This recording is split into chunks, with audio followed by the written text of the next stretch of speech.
I haven't made a video in a while, and that's because, I don't know, I just haven't been feeling all that great, and didn't really feel like making one. But, you know, I've kept reading and, you know, kind of noticing the events in the world, like the Brexit that is so absolutely horrible,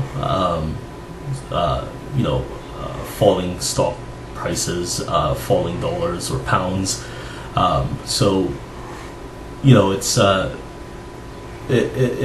not a complete jump to say that, you know, some of why, you know, the Brexit did happen was due to some sort of xenophobic sentiment.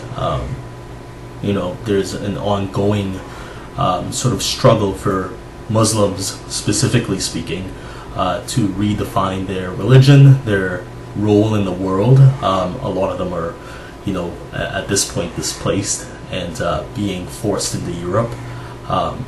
So there's, you know, on the U.S. side, there's Trump, who, you know, still insists on barring all Muslims from entering the country, and you know, and even on the other side, you know, sending people back to Mexico. So a lot of what's happening is actually very silly.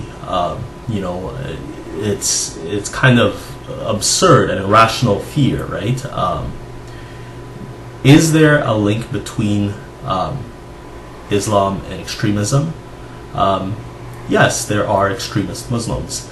There are moderate Muslims. There are Muslims that go about their lives normally like anybody else does. I mean, that's just a matter of fact. No one's disputing that.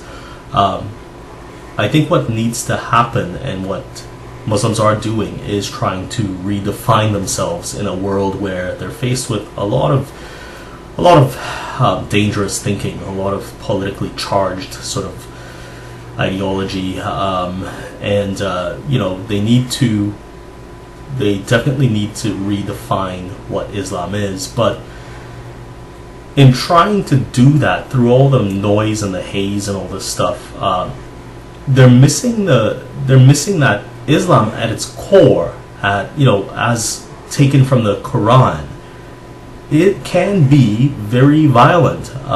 You know, whether you take the Quran as literalist or not, I mean, there are some pretty violent passages in the Quran, and, you know, the reform of the religion has to come from a rethinking of their doctrine, their holy doctrine. And that includes a lot of criticism from people inside the religion, and obviously from people outside. So with this kind of fuzziness going on about what they call themselves, etc., it kind of takes away from the fact that the Quran itself can be interpreted very violently, as is the case with a lot of terror groups. So that's what needs to be taken a closer look at, and reformed and changed and made to be different. That is what, you know, needs to change and needs to be reformed. You know, on a more atheistic sense, I would say that, you know, all religion should be done away with. But, you know, that's my thinking. Anyway, that's it. Bye.